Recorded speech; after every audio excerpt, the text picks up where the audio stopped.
തദ്ദേശ സ്വയംഭരണ സ്ഥാപന തെരഞ്ഞെടുപ്പിനോട് അനുബന്ധിച്ച് സ്ഥാനാർത്ഥികൾ പാലിക്കേണ്ട പെരുമാറ്റച്ചട്ടങ്ങളെക്കുറിച്ച് ബോധവാന്മാരാക്കുന്നതിനായി വണ്ടിപ്പെരിയാർ പഞ്ചായത്തിലെ സ്ഥാനാർത്ഥികൾക്കായി അവബോധ യോഗം സംഘടിപ്പിച്ചു. Returning officer Jincy K Cherian സ്ഥാനാർത്ഥികൾ പാലിക്കേണ്ട പെരുമാറ്റച്ചട്ടങ്ങളെക്കുറിച്ച് വിശദീകരിക്കുകയും ചെയ്തു. റെയിൻബോ ന്യൂസ് വാർത്തകൾ നിങ്ങൾക്കായി അവതരിപ്പിക്കുന്നത് പവിത്ര ഗോൾഡ്, എന്നും സ്വന്തം. ഒരെണ്ണം കൂടി വാങ്ങായിരുന്നു. സംസ്ഥാനത്തെ തദ്ദേശ സ്വയംഭരണ സ്ഥാപനങ്ങളിലേക്കുള്ള തെരഞ്ഞെടുപ്പ് തീയതി പ്രഖ്യാപിച്ചതോടെയാണ് പെരുമാറ്റച്ചട്ടങ്ങൾ നിലവിൽ വന്നത്.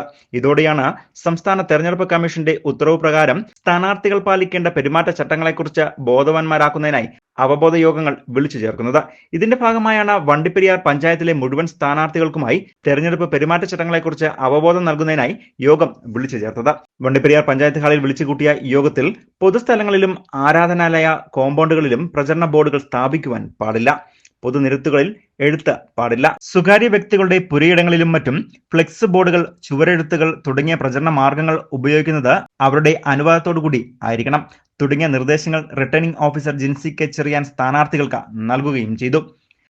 നിലവിലുള്ള ഭിന്നതകളും വിദ്വേഷങ്ങളും വർദ്ധിപ്പിക്കുന്ന തരത്തിലുള്ള പ്രവർത്തനങ്ങളിൽ സ്ഥാനാർത്ഥികളോ പാർട്ടികളോ ഏർപ്പെടാൻ പാടില്ല. അത്തരം പ്രവർത്തനങ്ങൾ ഏർപ്പെടുന്നവർക്ക് 3 വർഷം തടവും 10,000 രൂപ പിഴയുമാണ് ശിക്ഷ. നേതാക്കന്മാരുടെയും സ്ഥാനാർത്ഥികളുടെയും പൊതുപ്രവർത്തനവുമായി ബന്ധമില്ലാത്ത വ്യക്തിപരമായ എല്ലാ കാര്യങ്ങളും വിമർശനത്തിൽ നിന്നും പാർട്ടികളും സ്ഥാനാർത്ഥികളും വിട്ടുനിൽക്കണം. പാർട്ടികളെയോ സ്ഥാനാർത്ഥികളെയോ കുറിച്ചുള്ള സ്ഥിരീകരിക്കാത്ത ആരോപണങ്ങളുടെയോ വളച്ചൊടിച്ച വസ്തുതകളുടെ അടിസ്ഥാനത്തിലുള്ള വിമർശനങ്ങൾ ഒഴിവാക്കണം. വോട്ട് തേടുന്നതിന് ജാതിയുടെയോ വർഗീയ വികാരങ്ങളുടെയോ അടിസ്ഥാനത്തിലുള്ള അഭ്യർത്ഥനകൾ ഉണ്ടാകാൻ പാടില്ല. പള്ളികൾ, അമ്പലങ്ങൾ, മറ്റു ആരാധനാലയങ്ങൾ എന്നിവിടങ്ങളിൽ തെരഞ്ഞെടുപ്പ് പ്രചരണം നടത്താൻ പാടില്ല. എല്ലാ പാർട്ടികളും സ്ഥാനാർത്ഥികളും അഴിമതി നിറഞ്ഞ എല്ലാ നടപടികളും, വോട്ടർമാർക്ക് കൈക്കൂലി നൽകുക, ഭീഷണിപ്പെടുത്തുക, വോട്ടർമാരെ ആൾമാറാട്ടം നടത്തുക എന്നിവ നടത്താൻ പാടില്ല. പോളിംഗ് സ്റ്റേഷനിൽ നിന്ന് 200 മീറ്റർ പരിധിക്ക് പുറത്തായിരിക്കണം താൽക്കാലിക ഓഫീസുകൾ.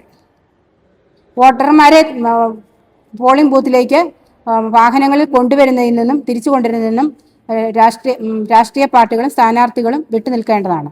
ഇത്തരം പെരുമാറ്റച്ചട്ട ലംഘനങ്ങൾക്കെതിരെ പരാതി ലഭിക്കുകയോ തെരഞ്ഞെടുപ്പ് കമ്മീഷൻ നിയോഗിച്ചിരിക്കുന്ന നിരീക്ഷകരുടെ ശ്രദ്ധയിൽപ്പെടുകയോ ചെയ്താൽ 5,000 രൂപ വരെ പിഴ ഈടാക്കും. നാമനിർദ്ദേശ പത്രികകളുടെ സൂക്ഷ്മ നിരീക്ഷണത്തിന് ശേഷം ഔദ്യോഗിക സ്ഥാനാർത്ഥി പ്രഖ്യാപനം ഉണ്ടായത് മുതലുള്ള കണക്കുകൾ ഡിസംബർ 3-ന് സ്ഥാനാർത്ഥികൾ തെരഞ്ഞെടുപ്പ് നിരീക്ഷകൻ മുൻപാകെ സമർപ്പിക്കണം. ശേഷം വരുന്ന ഡിസംബർ 13 വരെയുള്ള ചെലവുകളുടെ എസ്റ്റിമേറ്റും നൽകേണ്ടതുമാണ്. പഞ്ചായത്തുകളിൽ നടന്ന അവബോധ യോഗത്തിന് panchayat assistant secretary Jijo, PJ ലൂക്കോസ് എന്നിവർ നേതൃത്വം നൽകുകയും ചെയ്തു. News bureau, Vandiperiyar.